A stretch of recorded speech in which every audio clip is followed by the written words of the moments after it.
Okay, सो हमने अनुगत अधिकार को चालू कर लिया है। और वो अनुगत अधिकार में सबसे पहला जो श्लोक है 52 नंबर का श्लोक, वो अनुगत अधिकार का लक्षण क्या होता है वो हमने देख लिया, जिसमें हमने 5 पापों की बात देखी थी कि वो 5 पापों का त्याग करना, कैसा त्याग करना, तो प्रवचन आचार्य ने टीका में बताया था कि एक देश रूप से उसका जो त्याग होता है 5 पापों का, उसका नाम अनुग्रह होता है। अब एक देशी क्यों होता है, संपूर्ण रूप से क्यों नहीं होता है, ये सारी बातें हम लोगों ने हमारी प्रीवियस क्लास में देख ली है, तो वापस से उसको डिस्कस नहीं करते हुए हम सीधा आगे बढ़ेंगे। सबसे पहला जो अणुव्रत है जिसका नाम क्या है, अहिंसा अणुव्रत, है ना, तो उसकी हम बात करेंगे। अच्छा, उसकी बात तो हमको करनी है, लेकिन उसके पहले थोड़ा जरा आप टीका पे नजर फेराओ। क्या है, अब थोड़ी बड़ी बड़ी टीका आ रही है, मतलब काफी कुछ इंटरेस्टिंग सा आने वाला है, तो इसलिए ध्यान पूर्वक हम समझेंगे और विशेष चर्चा भी होगी तब से, क्योंकि मेन हमारा चंडन युग का प्रसंग चालू हो रहा है, तो हम उसको चालू कर रहे हैं यहाँ से। अहिंसा अणुव्रत का श्लोक मैं यहाँ से चालू करता हूँ पढ़ना, फिर आप लोग से मैं रीड करवाऊंगा। आर्या छंद चल रहा है अभी, ठीक है, अभी आर्या छंद की बारी है, जब छंद चेंज होगा मैं आपको बताऊंगा। 53 नंबर का जो छंद है वो हम पढ़ते हैं। संकल्पात कृत कारित, यहाँ पे रुकना है। संकल्पात कृत कारित, है ना, यहाँ पर रुकना है। संकल्पात कृत कारित मननाद्यो घृतयस्य चरसत्वान् न हिनस्ति यत्तदाहु। अब यहाँ पे हिनस्ती में क्या है, दोनों जगह रस्व ई है, दीर्घ ई नहीं है। अगर आपने इसको खींच लिया, हिनस्ती को अगर आपने खींच लिया, तो फिर आपका वो छंद की लय टूटेगी, इसलिए उसको आपको खींचना नहीं है। रस्व ई है तो रस्व ई की तरह उसका उच्चारण करना है। नाहि नस्ति यत्तदाहु स्थूलवदाद्विरमणं निपुणा। प्रवीणा जी, आपका माइक अनम्यूट है, एक बार उसको म्यूट जय कर लीजिए। जिनेन्द्र, जय जिनेन्द्र सर। जय जिनेंद्र। हाँ, मैं वापस से पढ़ रहा हूँ 53 नंबर का श्लोक, फिर हम आगे बढ़ेंगे। संकल्पात कृत कारित मनना द्योग्रत यस्य चरसत्वान् न हिनस्ति यत्दाहु स्थूलवदाद्विरमणम् स्थूलवदाद्विरमणम् स्थूलवदाद्विरमणम् निपुणा। चलिए, आशीष जी पढ़िए श्लोक। संकल्पात् कारित मननाद्योगत्रयस्य चरसत्वान् न हिनस्ति यत्तदाहुः स्थूलवदाद्विरमणं निपुणाः। ठीक है, बस इतना। मनना द्यो ग्रत यस्य, तो उसमें त्र भी है ना, मनना द्यो ग त्र यस्य। देखिए क्या समझा रहे हैं, अणुव्रत होते हैं, गुणव्रत होते हैं, शिक्षा व्रत होते हैं, तो वो प्रोसेस पे हम आगे बढ़ रहे हैं। सबसे पहला जो अणुव्रत है उसका नाम अहिंसा अणुव्रत है। तो यथ, यथ मतलब हम पढ़ चुके पहले, यथ सर्वनाम है, यथ मतलब होता है जो। जो, अब यथ आया तो एक और शब्द क्या आएगा, यथ के साथ एक और कौन सा सर्वनाम आता ही आता है, तत्। तत्, है ना, यथ और तत्। तो यथ जो, योग त्रयस्य, 3 योग होते हैं, मन वचन और काय। तो जो मन वचन काय के कृत कारित और मननाथ मतलब अनुमोदना, कृत काय के साथ उनका एक और जोड़ीदार कौन है, अनुमोदना। तो जो मन वचन काय के कृत कारित अनुमोदना रूप संकल्पात, संकल्प से, संकल्प मतलब किसी प्रयोजन से या जानबूझकर या सोच करके, संकल्प से, चर मतलब होता है जो स्थूल जीव होते हैं, मतलब त्रस जीव, चर, त्रस सत्वान मतलब जीवों की, संकल्प से त्रज जीवों को न हिनस्ती, उनकी हिंसा नहीं करता है। मतलब आप समझो, अनुव्रत धारण करने वाले जीव, अब अभी तक क्या था, अनुव्रत धारण करने के पहले, अहिंसा अनुव्रत धारण करने के पहले हिंसा वो तब भी कर रहा था और अब भी कर रहा है। हिंसा दोनों कंडीशंस में हो रही थी, लेकिन पहले वो ऐसी मस्ती मस्ती में हिंसा कर रहा है, खेल खेल में जीवों को मार रहा है, जानबूझ के जीवों को मार रहा है। लेकिन अब ऐसा नहीं है। अहिंसा अनुव्रत धारण करने के बाद उसने इतना संकल्प कर लिया है कि जानबूझकर किसी जीव की हिंसा वो नहीं करेगा, प्रयोजन पूर्वक नहीं करेगा, सोच समझकर नहीं करेगा। अब इसमें आप हिंसा मतलब सिर्फ फिजिकल हिंसा मत लो। अभी तक इसके पहले जीव कुछ भी कह देता था, जो मन में आता था वैसी बातें करता था।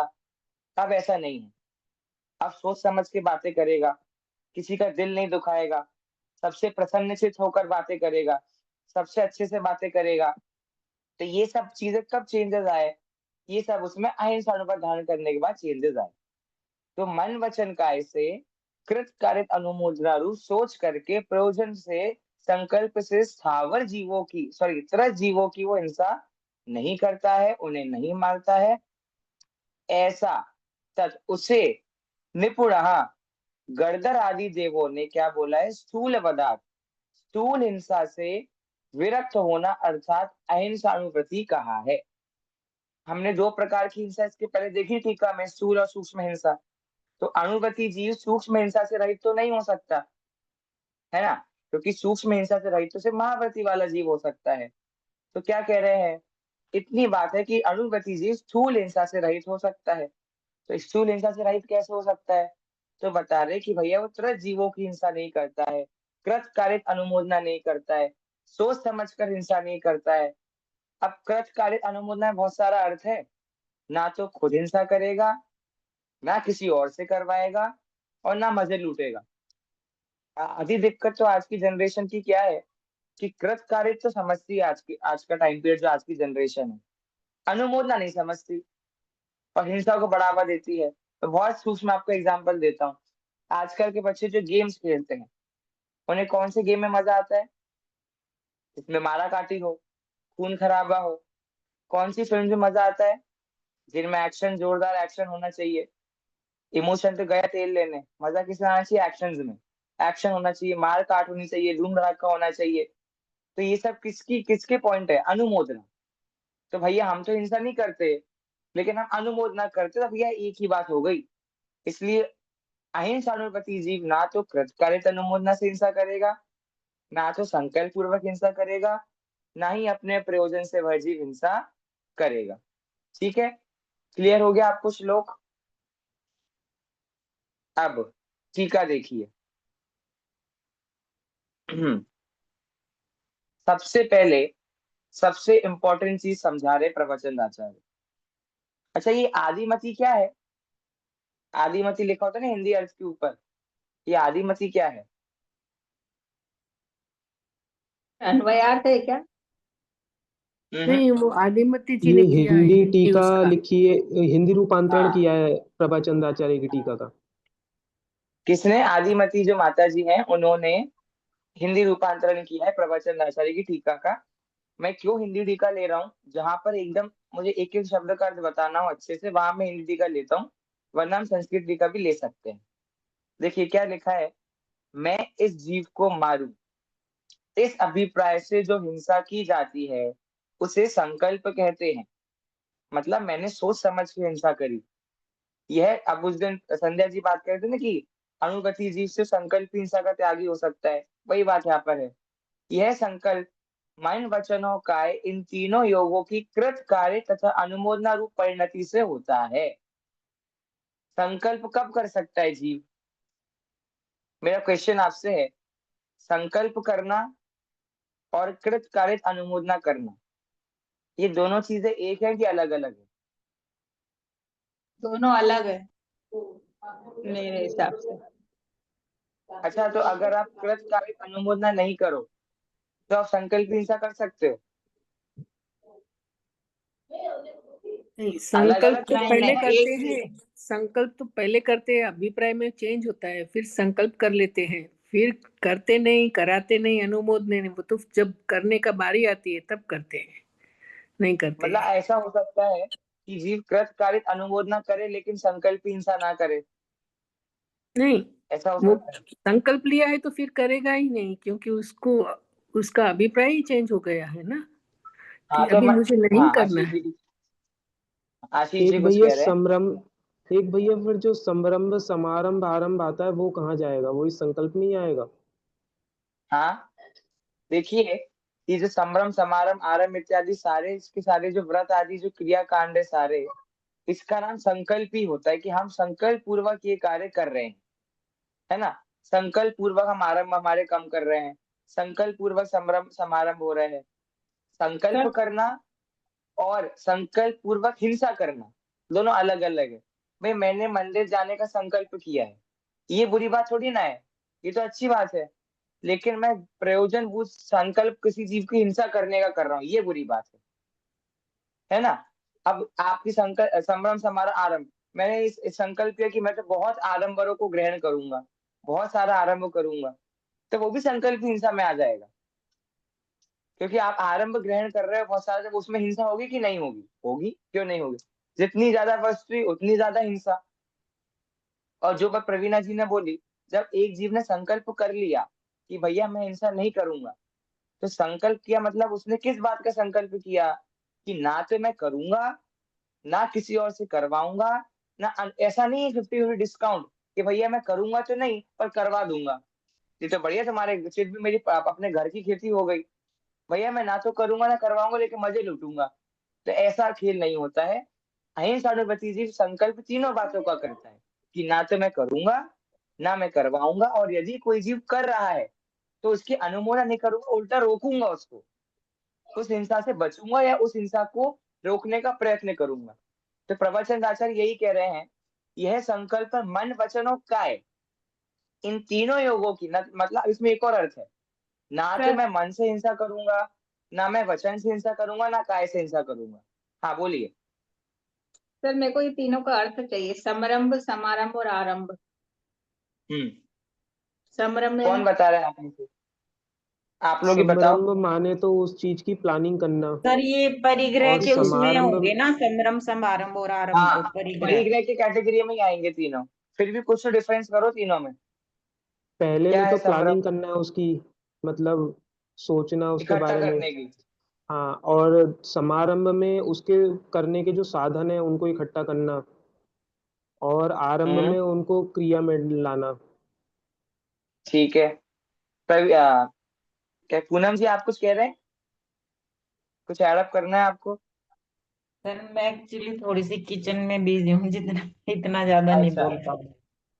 ठीक है, मैं बताता हूँ। आशीष जी ने जो बोला है उसको उदाहरण पे घटाते हैं हम। जैसे हमें कोई वस्तु खरीदनी है, ठीक है, तो अब वो वस्तु भैया कैसी होती है, ठीक है, तो वो कैसी होती है, कहाँ कहाँ मिलती है। अब आपके मन में जो संकल्प विकल्प चलने लगे ना उस वस्तु के संबंध में, वो समझ लो आप संभ्रम।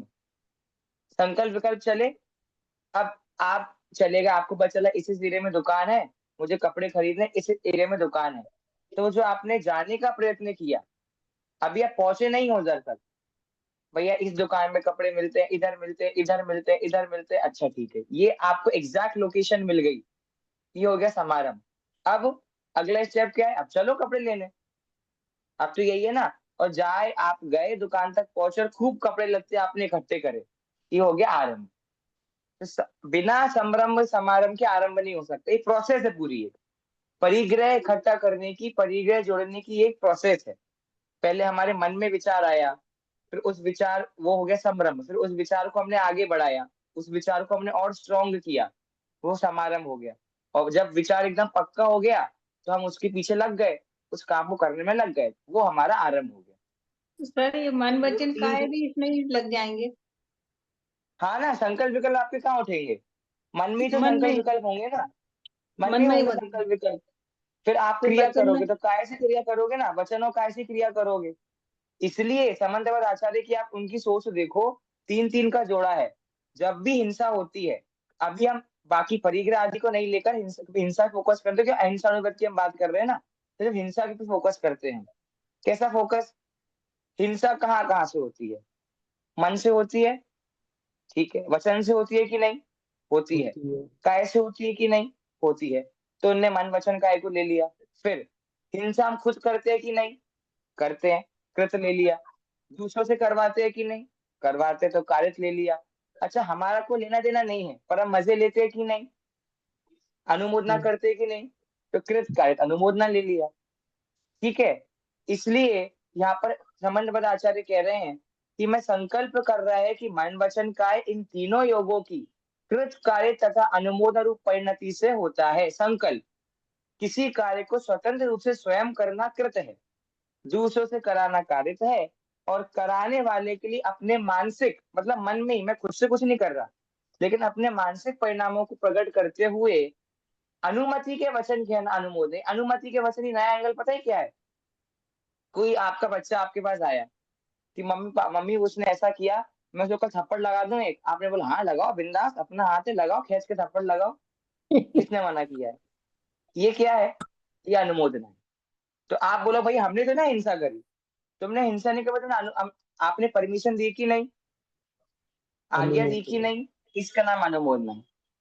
जो आपके आरंभ त्याग प्रतिमा आती है ना, शायद 9वें नंबर की प्रतिमा है आरंभ त्याग प्रतिमा, उसमें यही है कि घर में जो भी चीजें चल रही हैं उसके संबंध में मौन रहना। तो कोई काम, क्या क्या उपाय है इस प्रॉब्लम का? हमारा बच्चा आके हमसे पूछ रहा है भैया ऐसा ऐसा किसी ने मेरे साथ बुरा किया, तो आप मौन रहो। यही सॉल्यूशन इसका देंगे अभी आगे प्रतिमा अधिकार में संबंधपद आचार्य, ठीक है। या तो उसको समझाओ कि उसने तुम्हारा कुछ बिगाड़ दिया और अब कल को तुम जाके उसको कुछ बिगाड़ दो, तो तुम में उसमें क्या फर्क है? फिर आपको कोई हक नहीं उसको बुरा कहने का, क्योंकि आप भी तो वही काम कर रहे हो जो वो काम कर रहा है। इसलिए देखो, कृत कारित अनुमोदना तीनों रूप से हिंसा करने का संकल्प होता है, और यह तीनों का त्याग ही कहा है। इस प्रकार ये कृत कारित अनुमोदना मन वचन व काय रूप तीनों योगों से प्रकट होती। अब देखो, अब मजेदार बात है आगे। मैं मन से क्या क्या विचार हमारे मन में होने, अणुगति जीव के मन में क्या क्या विचार चलने चाहिए। ये बहुत अच्छी बात प्रभाचंद आचार्य टीका में दी है। वो बता रहे हैं मन के विचार, हमारे अंतरंग में क्या विचार चलने चाहिए। अगर आपके मन में ये विचार चलते हैं तो आप अहिंसानुगति हो, वरना नहीं। मैं मन से त्रस्त जीवों की हिंसा स्वयं नहीं करता हूँ, अर्थात मैं त्रस्त जीवों को मारूं ऐसा मन से संकल्प नहीं करता हूँ। अगला पॉइंट, दूसरों से त्रस्त हिंसा नहीं कराता हूँ, अर्थात तुम त्रस्त जीव को मारो ऐसा मन से संकल्प नहीं करता हूँ। पहला पॉइंट कृत वाला, दूसरा कारित वाला। तीसरा, त्रस्त जीवों की हिंसा करते हुए किसी जीव के मन से अनुमोदना नहीं करता हूँ, अर्थात इसने यह कार्य अच्छा किया ऐसा मन से संकल्प नहीं करता हूँ। ये क्या हुआ? अनुमोदना। कृत का अनुमोदना हो गया। अब देखो, आप समझ रहे कैसे सेंटेंस बना रहे हैं?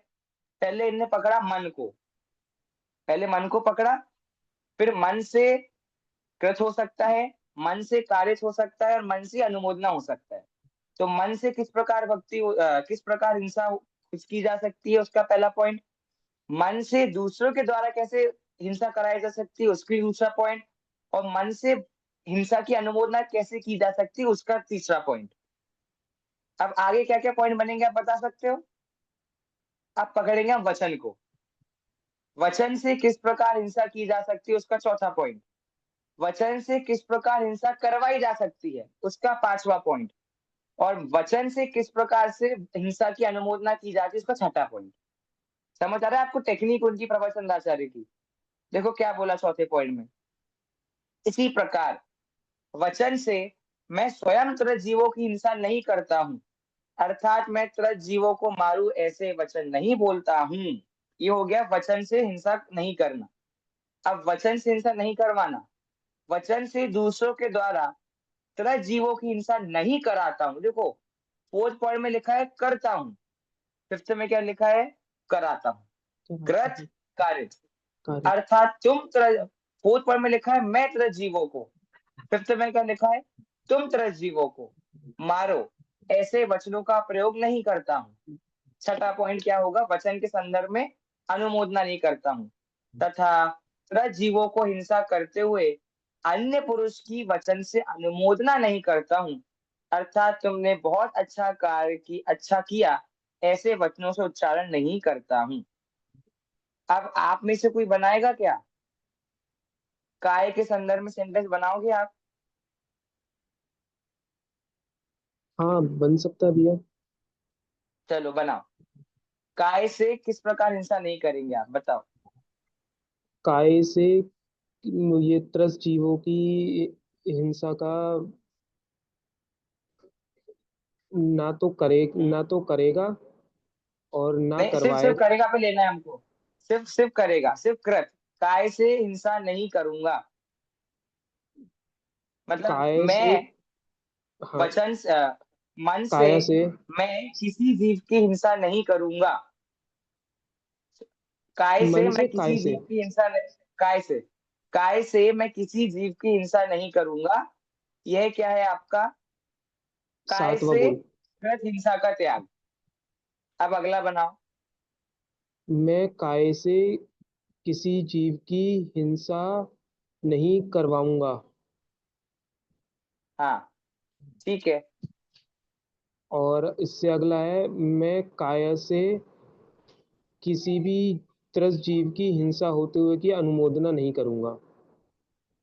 ठीक है, ठीक है, मतलब काफी कुछ अच्छा है। अब हम देखते हैं प्रभाचंद आचार्य ने क्या इस संदर्भ में, उनने क्या, उनके पॉइंट और आपका पॉइंट का मिलान करते हैं। ठीक है।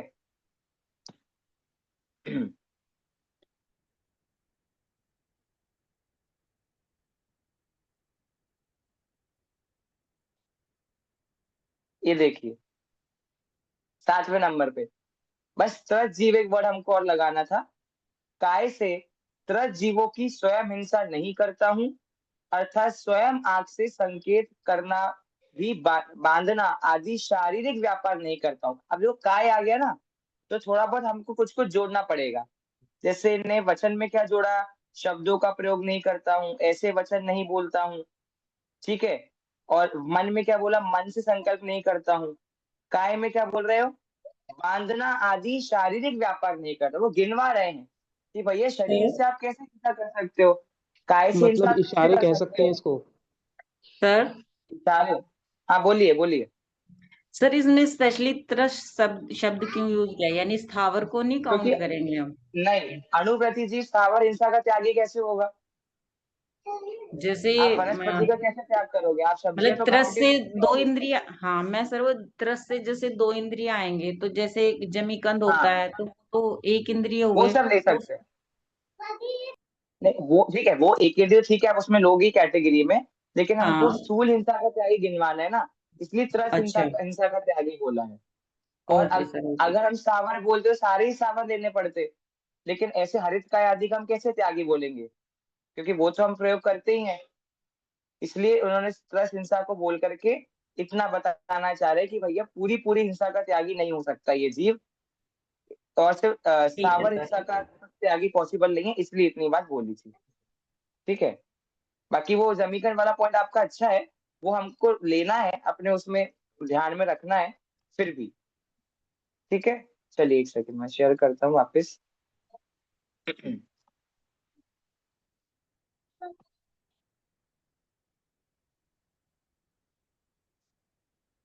आगे इन्होंने क्या क्या गिनवाया? काय से हिंसा के रूप में क्या क्या गिनवाया? तो कह रहे हैं बांधना, शारीरिक व्यापार आदि नहीं करता हूँ। किसी को आप मारोगे बांधोगे, वो आपकी हिंसा है काय से। 8वां पॉइंट, काय से कारित, शरीर से दूसरों के द्वारा त्रस्त जीवों की हिंसा नहीं कराता हूँ, करता हूँ कराता हूँ।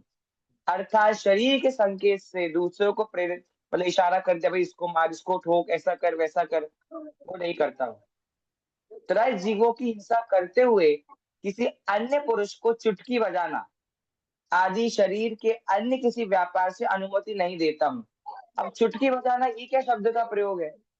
ये बात को समझ नहीं आई।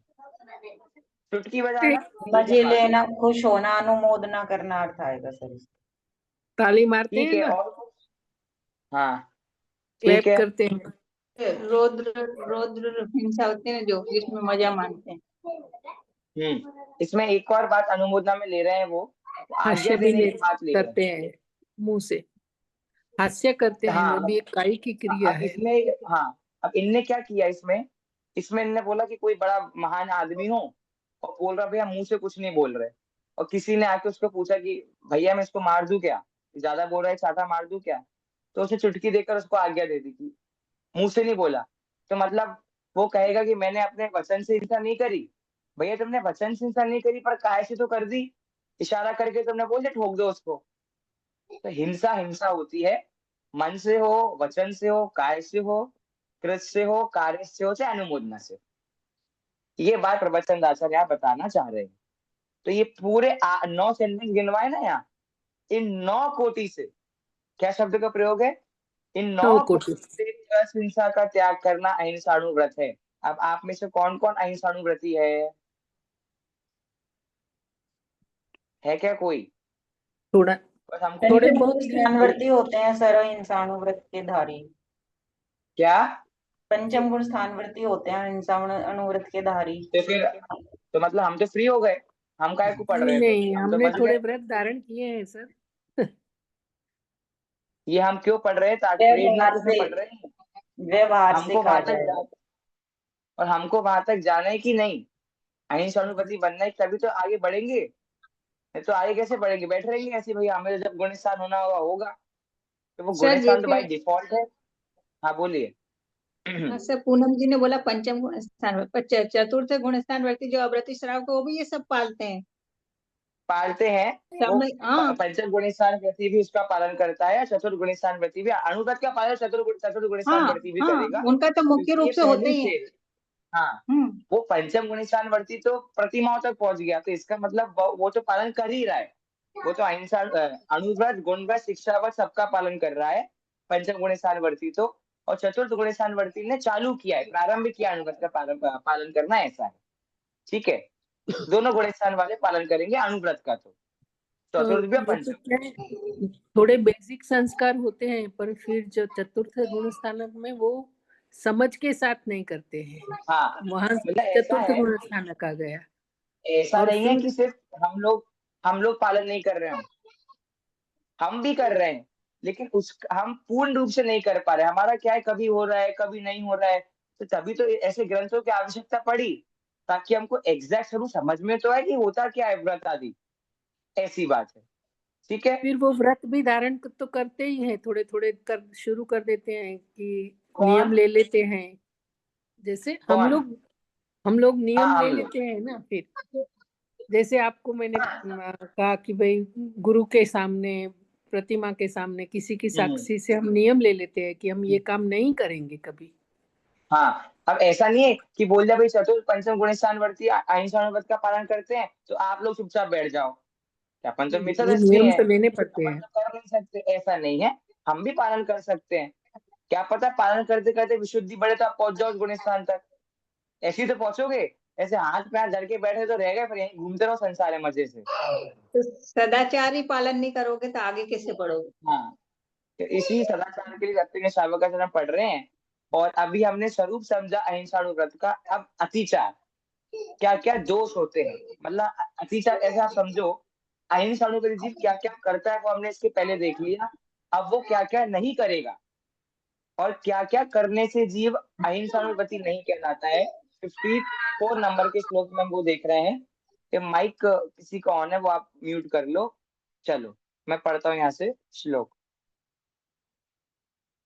छेदन बंधन पीड़न, यहाँ रोकना है पीड़न पे, छेदन बंधन पीड़न मति भारारोपणम व्यतिचारः आहार वारणापि च, चो पे रोकना है, आहार वारणापि च स्थूलवदात् विपरते पंच। वापस पढ़ता हूँ, छेदन बंधन पीड़न मति भारारोपण व्यतिचारः आहार वारणापि च स्थूलवदात् विपरते पंच। संध्या जी पढ़िए।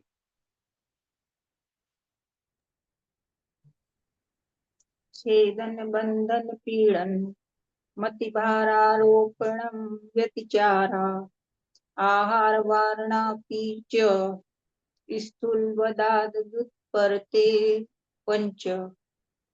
सेकेंड लाइन वापस पढ़िए एक बार। आहार वारणापि च स्थूल वदाद स्थूल देखिए वैसे वधाद सही है, एक हल्का सा व्युत्पत्ति करेक्शन अगर हो सके तो। हल्का सा करेक्शन क्या? आहार वार ना पीछो, आराम से बोलो ना शब्द को। इसमें आप क्या कर रहे हो? आहार पे फटाफट बोल रहे हो, इस चक्कर में नापी में प दीर्घ हो रहा है, वो प ह्रस्व है।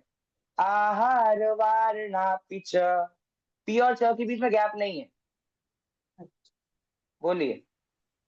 आहार वारणापि च स्थूल हम्म। वदाद व्युत्पत्ते पंच। अच्छा, स्थूल होता है कि स्थूल होता है? स्थूल स्थूल होता है तो स्थूल क्यों बोला? स्कूल होता है कि स्कूल होता है? स्कूल है ना, वो थोड़ा सा हो सकता है आपके डिक्शन में पहले से वो, इसलिए एक बार बोलना, स्थूल पदार्थ। स्थूल वदाद व्युत्पत्ते पंच। चलो, आ जाएगा, धीरे धीरे आ जाएगा, ओके, कोई बात नहीं। वो मैं सिर्फ डिक्शन में, अनादिकाल से वो मिथ्या भ्रांति बनी हुई है ना, इसलिए समय लग रहा है उसको जाने में। कोई बात नहीं। देखो क्या अर्थ है श्लोक का, हम देखते हैं, गिनवा रहे हैं। स्थूल पदार्थ विपरते है, विपरते मतलब रहित होना, विरक्त होना। किससे रहित होना? स्थूल पदार्थ, स्थूल वध, वध मतलब हिंसा, स्थूल हिंसा से रहित जो जीव होता है वह अहिंसा अनुगत का पालन करता है। मतलब 5 अतिचार है जिनका वो पालन नहीं करेगा। अब ऑलमोस्ट हर जगह 5-5 अतिचारी गिनवाए हैं। जैसे अहिंसा अनुगत के 5 अतिचार है, फिर सत्यानुगत के 5 अतिचार आएंगे, अचौर्यानुगत के 5 अतिचार आएंगे, है ना। तो ये आपको थोड़ा सा याद रखना पड़ेगा, नाम क्या क्या है इनके। पहला, छेदन। छेदन मतलब वही, जब छेदते ना जीवों को, जो हमने छड़ाला में पढ़ा है, तो छेदना जीव को, मतलब। उसके बाद बंधन, बंधन मतलब बांधना, छेदना, बांधना, पीड़नम, पीड़ा देना, ठीक है। छेदना, बांधना, पीड़ा देना। अति भारारोपणम, बहुत भार लाना। बेचारे जैसे तिर्यंत गति के जीव है, अब उन पे कितना भार हम ला देते हैं। अगर आपको पहले पता हो, 2012 तक पंच कल्याणकों में जो इंद्र नारायण बनते थे, तो हाथी आते थे पहले रथों में। अब तो क्या है, बग्घी आती है। पहले हाथी का प्रयोग होता था 2012 में तक। उसके बाद फिर प्रतिष्ठाचार्य ने उसको बदल करके अब बग्घी आने लगी। क्यों? क्योंकि वो हाथी के प्रयोग में अतिचार लग रहा है इंसानुगत का। अति भारारोपणम, पहले हाथी लाएंगे, उसके ऊपर बढ़िया सिंहासन बनाएंगे, फिर उसके ऊपर बढ़िया इंद्रदानी चढ़ेंगे। बेचारा हाथी की टह बोल देता है इतने में तो वो हाथी, इसलिए अति भारारोपणम। चौथा अतिचार का नाम क्या है? अति भारारोपणम। अपि, अपि मतलब और, आहार वारणा, आहार नहीं देना। अब सुनने में ये 5 अतिचार हमको लग रहा है कि ये जानवरों के लिए, तिर्यंत गति के जीवों के लिए हो, पर ऐसा नहीं है, ठीक है। ये मनुष्य गति के जीव भी जो है, किसी प्रकार के जीव को आप छेड़ते हो, बांधते हो, पीड़ा देते हो, बहुत भार उसके ऊपर ला। अब ये अति भार रोपणम तो मूलतः तिर्यंत गति की अपेक्षा ये वाला अतिचार। और आहार वारणा, किसी का आहार रोकना, किसी को परेशान करना, ये 5 अतिचार है। अहिंसा अनुगत के 5 अतिचार के नाम याद हो गए, छेदन, बंधन, पीड़न, अति भारारोपण और आहार वारण, ठीक है। ये 5 अतिचार अहिंसानुव्रत के हैं। मेरा प्रश्न है आपसे कि ये तो पूरा पूरा व्यवहार से ही बात कर रहे हैं। हमने तो क्या पढ़ा है, राग द्वेष निवृत्ति, राग द्वेष की निवर्तना का नाम अहिंसा होता है, अच्छे परिणाम रखना। तो यहाँ पे तो इनने ऐसा कुछ बोला नहीं कि कषाय करना हिंसा होता है, कषाय करना हिंसा का अतिचार है, 5 पाप करना हिंसा का अतिचार है, बुरा भला किसी को कहना हिंसा का अतिचार है। ये 5 ही व्यवहार दृष्टि से बात कर रहे हैं, ऐसा क्यों? यहाँ वो बता रहे छेद या छेदन, वेदन, पीड़न, अति भारत। इसमें भी तो आप कषाय के वशीभूति होगे ना। कषाय होगी तो राग द्वेष परिणाम तो आपके होंगे, उसके बगैर आप कषाय हो नहीं सकते। आप किसी को दुख नहीं दे सकते। हाँ, ये अच्छा तर्क है कि भाई हम पहले ही देख चुके ना, सम्यक चारित अधिकार में से अनुगत अधिकार है। सम्यक चारित मतलब क्या होता है? राग द्वेष की निवृत्ति। और राग द्वेष की निवृत्ति मतलब क्या है? 5 पापों से निवृत्ति। तो जो भी आपके पास, और दूसरा क्या है, ये पूरा पूरा व्यवहार दृष्टि से कथन होता है चंडान योग में। तो इसलिए वो व्यवहार दृष्टि से कथन कर रहे हैं लेकिन आप इसमें राग द्वेष अपने हिसाब से लगा लेना। बाकी वो कथन तो अब उसी शैली, अब ग्रंथ की शैली वैसी है, और अभी हमको समझना व्यवहार से ही है। ये जीव निश्चय निश्चय कर करके निश्चयभाषी हो गया है। अरे पहले व्यवहार अच्छे से समझ लो। इधर अच्छी अच्छी बातें करता है और वहां पे पीछे पीठ पीछे उसको ही मारता है, ये मेरा कितना प्यारा भाई है, और फिर उससे लड़ेगा दिन रात। तो ये क्या हो रहा है? तो पहले तो ये समझ लो कि बांधना भी हिंसा है। ठीक है, 5 अतिचार याद होगा अहिंसानुगत के, क्या क्या है? छेदन, बंधन, पीड़न, अति भार रोपण और आहार वारण। अगली क्लास में पूछूंगा मैं, है ना? बहुत सारे अतिचार आने वाले हैं, अभी तो बहुत सारे नाम आएंगे। चलिए प्रवचन आचार्य की टीका देखते हैं। हाँ, में ये भी ध्यान सरल रखना टीका है है। ना, हाँ इसमें बोला है आहार वारणापि, तो देखना है हमारे जब बुजुर्ग माता पिता है, कुछ घर में बुजुर्ग है, बच्चे हैं, उनको हम्म, खाना पीना ठीक से देना, टाइम पे देना, हाँ भूखे नहीं जागे रहना, ये सब इसमें आएंगे अतिचार में। बिल्कुल, इसलिए त्रस्त मैंने बोला कि ये सिर्फ सूक्ष्म तिर्यंच दृष्टि गति के जीवों के लिए नहीं है, ये सब से। मनुष्य गति के जीवों पे भी लागू होंगे, है ना? ऐसा। अब आप अब मैंने क्यों बोला था आपसे कि हमको प्रैक्टिकल, मैंने बहुत पहले जब क्लास चालू हुई तब मैंने बोला था रत्न शावका सर हमको प्रैक्टिकल जर्नलिज्म सिखा रहा है।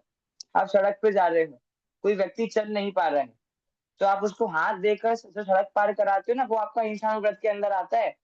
और तुमने उसको छोड़ दिया, ऐसी तकलीफ में छोड़ दिया, अनुमोदना की कि नहीं आपने हिंसा की? तो हिंसा हो गया कि नहीं हो गया? कोई सड़क पे गरीब आदमी, आपने उसको आहार दिया, आहार नहीं दे तो आहार वारण हो गया कि नहीं? आपने आहार वारण किया कि नहीं? अतिचार लगा कि नहीं? और किसी गरीब को आपने खाना खिलाया, तो वो अहिंसा अनुपात का पालन हुआ कि नहीं हुआ? ऐसे एंगल लगाना पड़ेगा। नहीं तो हम तो बिल्कुल ही समझे कि हम तो बिल्कुल ही कोई अतिचार का पालन नहीं करते, हमसे बड़ा तो कोई अनुव्रती है नहीं। तो ऐसी मिथ्या मान्यता है नहीं, समझना नहीं है, वही बात यहाँ समझा रहे हैं। ठीक है, देखिए प्रवचन आचार्य क्या बोल रहे हैं। व्यतिचारा विविधा विरूपका व अतिचारा दोषः। विविध रूप से जो दोष होते हैं, अलग अलग प्रकार के जो दोष होते हैं, उनका नाम अतिचार होता है। कति कितने होते हैं वो? पंच 5 होते हैं। कस्य कैसे होते हैं वो? स्थूल वदा विपरते है, स्थूल हिंसा से विरक्त होते हैं। मतलब जो जी स्थूल हिंसा का त्यागी होता है, वो तो अहिंसानुगत का पालन करता है। और जो स्थूल हिंसा से विपरीत रहित होता है, मतलब जो अहिंसानुगत का पालन नहीं करता, वो इन 5 अतिचारों को करता है। कथम इत्याह कैसे है वे? तो छेदन इत्यादि वो है। छेदन आदि 5 अतिचार है। अब वो सिखा रहे हैं आपको कैसे होते हैं। अब आ जाओ नीचे हिंदी पे, देखो।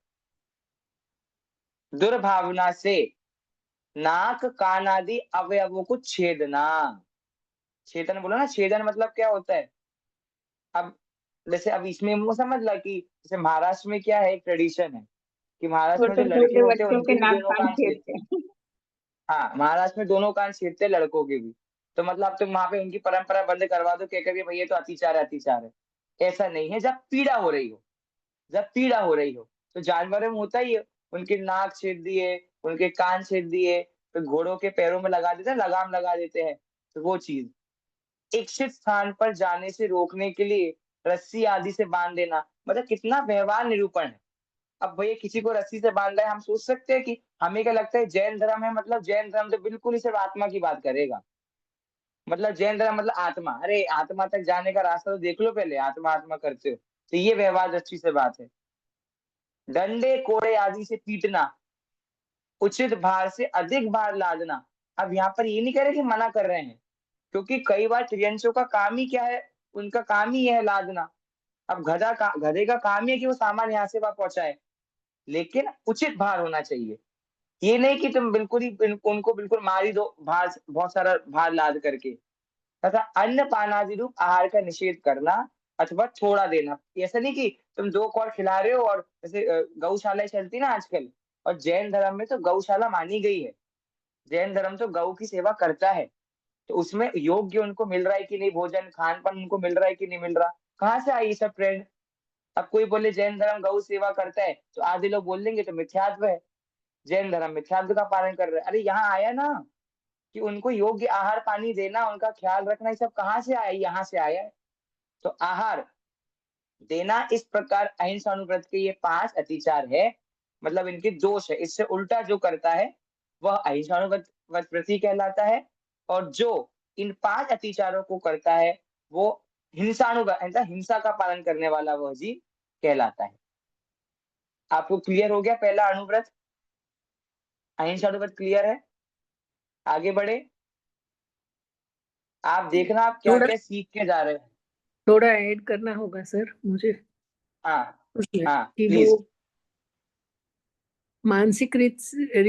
मानसिक तरह से भी हम सबको रोकते हैं। कभी जैसे कभी किसी को बोले कि नहीं अभी मत जाओ, जब कहीं कोई शुभ काम के लिए जा रहा है कोई तो हम रोक देते हैं, या सास कभी बहू को रोकती है। वो एक जात का बंधन ही है कि तुम ये नहीं करो वो नहीं करो। भले अनुशासन हो पर कभी वो अनुशासन शायद उनकी प्रगति प्रोग्रेस को रोकता है। तो ये सारे बंधन है। फिर अगर हम बिल्कुल। नौकर घर में रखते हैं तो उन पे भी अति भार डालते हैं। ये नहीं है कि प्राणी पे ही अति भार डालना है। हाँ तो ये तब सारा इन्हें भी इसलिए ताकि जो हमारे साथ काम कर रहे हैं, हमारे आसपास वाले हैं, बंधु वर्ग है, मित्र वर्ग है, उन सब पे भी हम बोझारूप न बने कभी कि चलो ये तो कर देगा, इस पे डाल दो काम। ये हमारी मानसिकता नहीं होनी अच्छा, चाहिए। अच्छा पॉइंट आपने छेड़ा है, मैं इस पे बोलूंगा कुछ, उसके पहले शायद संध्या जी कुछ कहना चाह रही हूँ। घर में भी छोटे बच्चे होते हैं या अपन के अपने अंडर में कोई होता है तो अपन उनसे ज्यादा उनकी मतलब कैपेसिटी से ज्यादा काम कराते हैं, वो भी अति भारारोपण में आ जाएगा।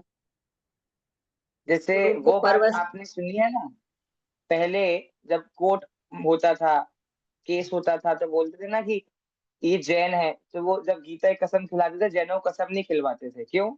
तो क्या बोलते थे, अरे ये जैन तो बिना प्रयोजन के एक चींटी को भी नहीं मारते, तो ये झूठ क्या बोलेंगे। तो ये कहाँ से आया? ये हमारे आचरण से आया। मतलब जो प्रवीणा जी ने बात बोली वो बेसिक ह्यूमैनिटी है। एक हम कहते हैं ना सबसे पहला इंसानियत का धर्म होता है, वो इधर से आया है। अब मैं एक रील मैंने देखी, उसमें वो एक नौकर अपने उससे बोल रहा है, सेठ से, कि आपको तो सब अच्छा है, आपको गार्ड आपको सैल्यूट करता है, आप अपने घर में कांच की ग्लास में पानी पीते हो, पूरी दुनिया आपको ऐसा मानती है, तो भी आप दुखी हो। तो वो आपको पता है वो क्या रिप्लाई देता है? वो रिप्लाई देता है कि क्या फायदा इन सब चीजों का, मेरे घर में मेरे बच्चे मुझे नहीं पूछते, पूरी दुनिया मुझे पूछ रही है, लेकिन जिस घर में मेरी वैल्यू नहीं है, मुझे ऐसी इज्जत नहीं चाहिए। मुझसे जो तुम नौकर मुझसे अच्छे हो। क्यों? तुम्हारे बच्चे जाके तुमको पूछते तो है, तुम्हारे घर में आए तुम्हारे बच्चे तुमको गले लगाते तो है। ये क्या है? ये है, ये अहिंसा में बस हमको सिखा रहा है। तो बेसिक ह्यूमन वैल्यूज जो है वो कहाँ से आती हैं? वो यहाँ से आती है। जो अनुव्रत आदि का पालन हो रहा है, व्रत आदि का पालन, वो सब मॉरल ड्यूटीज, और आजकल स्कूल में नैतिक शिक्षा सिखा रहे हैं। मॉरल वैल्यूज सब्जेक्ट है अलग से स्कूल में आजकल। मॉरल वैल्यूज, मॉरल साइंस, कहाँ से आया? यही यहाँ से आया, क्योंकि हमारे चरना जी ने ये सब सिखाया है ना। तो वो सब आप अपने माइंड में रखो, और क्या क्या नया नया सीख के जा रहे हो हर दिन। क्या आपने अपनी ह्यूमन लाइफ में एज अ ह्यूमन क्या नया वैल्यू आपने सीखा रत्नगन श्रावकाचार्य से, वो आपका मेन ऑब्जेक्टिव है इस ग्रंथ को पढ़ने का। मोक्ष सब चले जाएंगे, सब पक्की बात है, भव्य जीव चले जाएंगे, छठ छठ के यहाँ तक आ गए, लेकिन मोक्ष तक जाने तक भी कुछ समय यहाँ पर है ना। तो वो समय कैसे व्यतीत करना है वो हमको चरण सिखा रहा है। ठीक है, देखिए सत्यानुवद का श्लोक और ले लेते हैं आज। मैं पढ़ता हूँ श्लोक, फिर आप लोग से पढ़वाएंगे 55 नंबर का। स्थूल मलिकम न वदति। अब है स्थूल मलिकम में ल में दीर्घ मात्रा, तो उसको थोड़ा सा खींच सकते हैं। स्थूल मलिकम न वदति, न परान वादयति सत्यमपि विपदे। थोड़ा खींचना पड़ेगा, लेकिन पढ़ेंगे इसको इस तरीके से। स्थूल मलिकम न वदति, न परान वादयति। अब एक जगह वदति, अब परान के बाद क्या है? वादयति। तो ये अंडर दोनों का ध्यान रखना। स्थूल मलिकम न वदति, न परान वादयति सत्यमपि विपदे। यद्वद्वन्ति सन्तः। यथ वद दंती, ऐसा ही है, वद मतलब बोलो। तो यद्वद्वन्ति, यद्वद्वन्ति सन्तः स्थूलमृषा वाद वैरमणम्। वापस बोलते हैं श्लोक एक बार।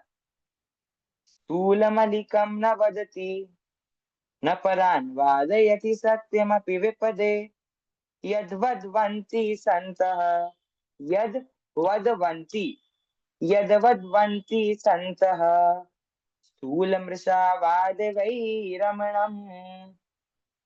प्रवीणा जी पढ़ेंगे श्लोक।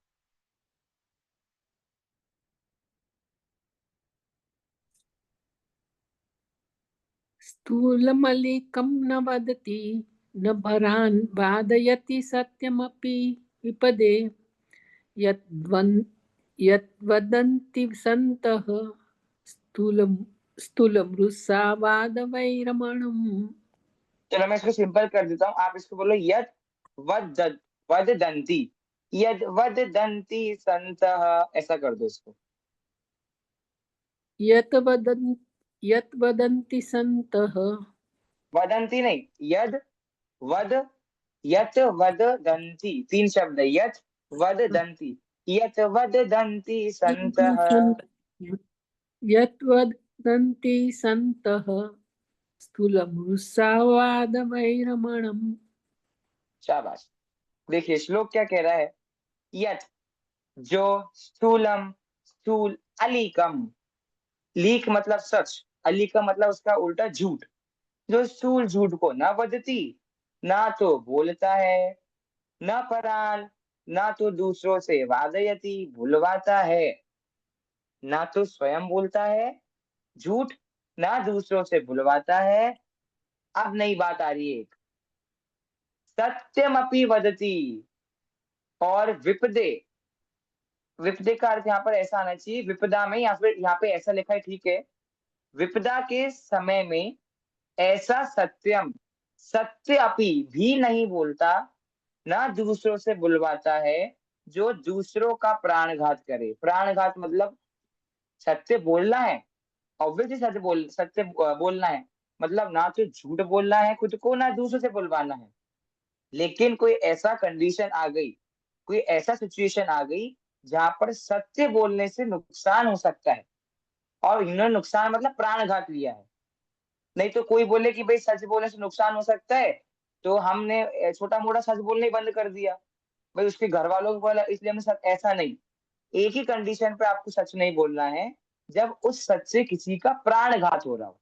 क्या कंडीशन दी? प्राणघात। उसके अलावा कोई कंडीशन ऐसी नहीं है जहां पर आप सच बोलना से आप बच सको। झूठ बोलने की प्रेरणा एक ही जगह है जहां पर सच बोलने से किसी का प्राणघात हो रहा हो।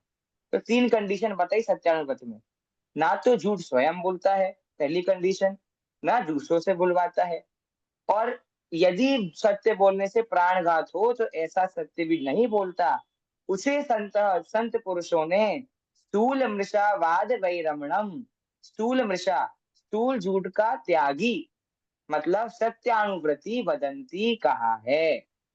3 चीजों का पालन करने वाले को सत्यानुव्रति कहा है। पहली चीज बोला कि ना खुद झूठ बोलेगा, दूसरी चीज ना दूसरों से झूठ बुलवाएगा, तीसरा ऐसा सच नहीं बोलेगा जिस सच से किसी जीव का प्राणघात हो रहा हो। इन 3 चीजों का पालन करने वाले को संत पुरुष क्या बोलते हैं? सत्यानुव्रति कहते हैं। देखिए प्रवचनाचार्य क्या बोल रहे हैं, स्थूल मृषावाद वैरमणम, स्थूलश्चासौ मृषावादस्य तस्माद् वैरमणम विरमणम एव वैरमणम।